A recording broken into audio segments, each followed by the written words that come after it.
Hello student, आज हम class 10 science के वर्कशीट 6 को डिस्कस करेंगे। इसमें हम ऑक्सीडेशन और रिडक्शन दोनों के बारे में समझेंगे। हम पहले अपनी डेली लाइफ से कुछ एग्जांपल्स लेते हैं। जैसे पहला एग्जांपल है बर्निंग ऑफ कोल का। जो कोयला हवा में जलता है तो उसमें ऑक्सीडेशन की क्रिया होती है। ऑक्सीजन की उपस्थिति में जलता है, इसलिए ऑक्सीडेशन होता है, जिसको हम कंबसन भी कहते हैं। इसी तरह से आयरन में जो रस्टिंग की क्रिया होती है वो भी एयर और मॉइस्चर की प्रेजेंस में होता है। तो मॉइस्चर क्या है? एयर है जिसमें थोड़ी नमी या वाटर का अंश होता है। तो रस्टिंग की क्रिया में भी आयरन जो है ऑक्सीजन के साथ मिलकर के ऑक्सीडेशन की क्रिया करता है। इसके अलावा हम अपने घरों में फ्राई करने के लिए ऑयल का या घी का इस्तेमाल करते हैं, और फिर वो जो घी या तेल बच जाता है फिर दोबारा उसका फिर से इस्तेमाल करते हैं। तो बार बार इस्तेमाल करने से ऑयल और घी में भी एक फाउल स्मेल आने लगती है, बैड स्मेल आने लगती है, क्योंकि यहाँ भी ऑयल या घी जो है उसका ऑक्सीडेशन होता है। अब हम कई बार क्या होता है, घर में कोई ऑयली फूड बनाते हैं, कोई नमकीन बनाते हैं, तो इस तरह की चीज़ों को अगर हमने बिल्कुल एयर टाइट कंटेनर में नहीं रखा है तो उससे कुछ दिनों के बाद बैड टेस्ट हो जाता है उसका, और उससे स्मेल आने लगती है। तो इसका कारण भी यही है कि उसमें जो ऑयल होता है, जो फैट होता है, उसका ऑक्सीडेशन हो जाता है, और वो जो भी चीज़ है खाने वाली वो खाने के लिए सही नहीं होती है।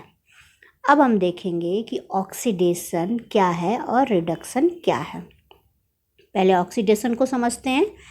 Addition of oxygen to a substance. किसी भी सब्सटेंस में ऑक्सीजन का जुड़ना, ऐड होना ऑक्सीडेशन होता है। एग्जाम्पल देखिए, कार्बन प्लस ऑक्सीजन CO2, यानी कार्बन में ऑक्सीजन जुड़ा है और कार्बन डाइऑक्साइड बना है। इसी तरह से दूसरा पॉइंट है removal of hydrogen from A substance. किसी भी सब्सटेंस से हाइड्रोजन का रिमूव होना, हटना। जैसे कि हाइड्रोजन सल्फाइड है, तो हाइड्रोजन सल्फाइड से क्या हुआ, सल्फ़र से हाइड्रोजन अलग हो गया और ये ऑक्सीजन के साथ मिलकर के H2O बना रहा है। तो यहाँ पर रिमूवल ऑफ हाइड्रोजन हुआ है, इसलिए ये भी ऑक्सीडेशन है। तीसरा है loss of electron from A substance. किसी भी सब्सटेंस से इलेक्ट्रॉन का लॉस होना या कम होना। तो यहाँ देखिए जिंक है, जिंक में 2 इलेक्ट्रॉन जिंक से निकल गए हैं, तो इस पर ये 2 पॉजिटिव चार्ज लग गए हैं, यानी ये भी ऑक्सीडेशन का एग्जाम्पल है। अब हम रिडक्शन देखते हैं। Addition of hydrogen to a substance. किसी भी सब्सटेंस में अगर हाइड्रोजन जुड़ जाए तो वो रिडक्शन है। जैसे कि 2Na + H2 2NaH, यानी सोडियम में हाइड्रोजन जुड़ गया तो बन गया सोडियम हाइड्राइड। तो यहाँ आप साफ तौर पर देख रहे हैं कि सोडियम में हाइड्रोजन का एडिशन हुआ है, इसलिए रिडक्शन है। दूसरा पॉइंट है इसका removal of oxygen from A substance. किसी भी सब्सटेंस से ऑक्सीजन रिमूव किया जाए या हटा दिया जाए तो वो भी रिडक्शन है। जैसे मैग्नीशियम ऑक्साइड है MgO + कार्बन, तो ये मिलकर बनाते हैं मैग्नीशियम + कार्बन मोनोऑक्साइड। तो यहाँ पर हम क्या देख रहे हैं कि जो ऑक्सीजन है वो मैग्नीशियम को छोड़कर कार्बन के साथ मिल जाता है और मैग्नीशियम जो है वो अकेला रह जाता है। तो इस तरह से यहाँ पर रिमूवल ऑफ ऑक्सीजन हुआ है। और एक चीज़ और है, यहाँ पर एडिशन ऑफ ऑक्सीजन भी हुआ है। दोनों चीज़ें हुई हैं, ऑक्सीजन हटा भी है और ऑक्सीजन जुड़ा भी है। मैग्नीशियम से ऑक्सीजन हटा है और कार्बन में ऑक्सीजन जुड़ा है। तो ये हो गया है रिडॉक्स रिएक्शन, जिसको हम आगे पढ़ेंगे। तीसरा पॉइंट है इसमें gain of electron from A substance. किसी भी सब्सटेंस से अगर इलेक्ट्रॉन हम गेन करते हैं, प्राप्त करते हैं, तो वो भी रिडक्शन है। जैसे कि Zn आयन है, जिंक आयन है ये, और इसको 2 इलेक्ट्रॉन की प्राप्ति हुई है, गेन हुआ है, तो ये बन गया Zn। तो ये भी रिडक्शन रिएक्शन का उदाहरण है। अब आगे हम देखते हैं, आगे है redox reaction. The reaction in which oxidation and reduction takes place simultaneously, यानी कि जिसमें ऑक्सीडेशन भी होगा और रिडक्शन भी होगा, दोनों क्रियाएं साथ साथ होंगी तो उसको बोलते हैं रिडॉक्स रिएक्शन। रिडॉक्स यानी रिडक्शन का RED लिया गया और ऑक्सीडेशन का OX लिया गया, तो रिडॉक्स इसको कहते हैं। एग्जाम्पल देखिए, CuO plus H2 Cu plus H2O। तो इसमें CuO, इसको इधर देखते हैं,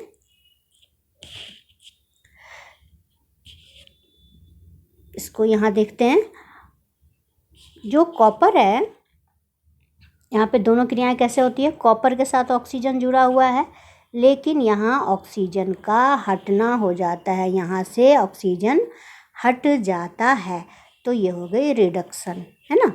और हाइड्रोजन जो है उसके साथ क्या हुआ, ऑक्सीजन जुड़ गया, तो यहाँ क्या हुआ, ऑक्सीजन का जुड़ना भी हो गया, तो ये हो गया ऑक्सीडेशन। यानी इसमें रिडक्शन भी हो रहा है और ऑक्सीडेशन भी हो रहा है, दोनों क्रियाएं हो रही हैं, इसीलिए इसको हम रिडॉक्स रिएक्शन का एग्जाम्पल कहते हैं।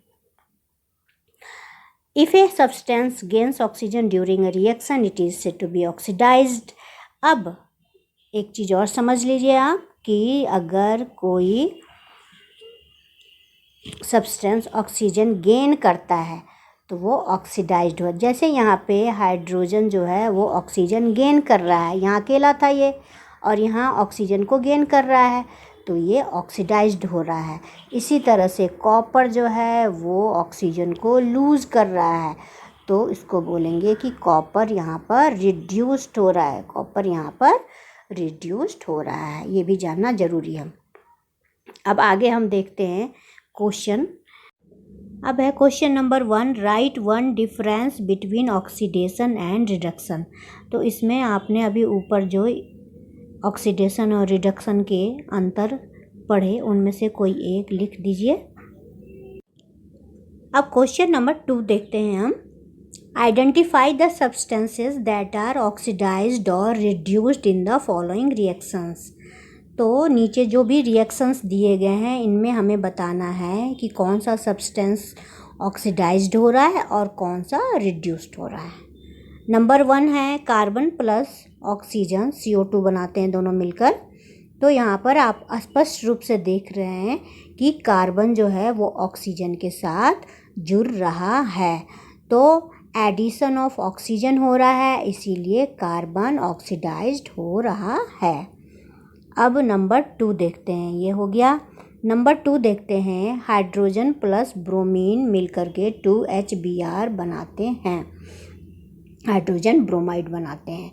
तो ब्रोमीन के साथ क्या हो रहा है, इसमें हाइड्रोजन जुड़ रहा है, हाइड्रोजन यहाँ अकेला था तो ये ब्रोमीन के साथ जुड़ गया, तो हाइड्रोजन का जुड़ना जो है वो रिडक्शन होता है, तो यहाँ पर ब्रोमीन रिड्यूस्ड हो रहा है। अब तीसरा देखते हैं, तीसरे में है 4HCl plus O2 2Cl2 plus 2H2O। तो इसमें हम देखते हैं कि जो HCl है इसमें से हाइड्रोजन अलग हो रहा है और यहाँ Cl2 लिखा हुआ है, यानी क्लोरीन से हाइड्रोजन अलग हो गया। तो हाइड्रोजन का अलग होना HCl से, इसका मतलब है कि क्लोरीन ऑक्सीडाइज्ड हो रहा है और ये हाइड्रोजन जुड़ कहाँ रहा है, तो ऑक्सीजन के साथ जुड़ रहा है, यानी ऑक्सीजन में हाइड्रोजन जुड़ रहा है तो ऑक्सीजन जो है वो रिड्यूस्ड हो रहा है। अब चलते हैं चौथे की तरफ। इसमें है ZnO प्लस कार्बन और फिर ये Zn, ये प्रिंटिंग मिस्टेक है, इसको इग्नोर कर दीजिए, तो ये इसको इग्नोर कर दीजिए, ये Zn ही है और यहाँ कार्बन के साथ ऑक्सीजन आ जाता है। तो इसमें क्या हो रहा है कि Zn से ऑक्सीजन हट रहा है, Zn से ऑक्सीजन हट गया, ये सिर्फ Zn रह गया है, तो Zn जो है वो रिड्यूस्ड हो रहा है, लेकिन ये कार्बन अकेला था और उसके साथ ऑक्सीजन जुड़ रहा है, तो कार्बन ऑक्सीडाइज्ड हो रहा है। क्वेश्चन नंबर 3 है, Neena found that her anklet turn black after few days. In this process silver is oxidised और रिड्यूस्ड। नीना एंकलेट पहनती है, पायल पहनती है, और कुछ दिनों के बाद वो देखती है कि पायल का रंग काला हो गया है, ब्लैकिश हो गया है। तो इस प्रोसेस में सिल्वर में ऑक्सीडेशन की क्रिया होती है या रिडक्शन की क्रिया होती है। तो सिल्वर जो होता है वो एटमॉस्फेयर के सल्फ़र से रिएक्ट करता है। हमारे एटमॉस्फेयर में सल्फ़र मौजूद होता है, तो उससे रिएक्ट करके सिल्वर सल्फाइड बना देता है।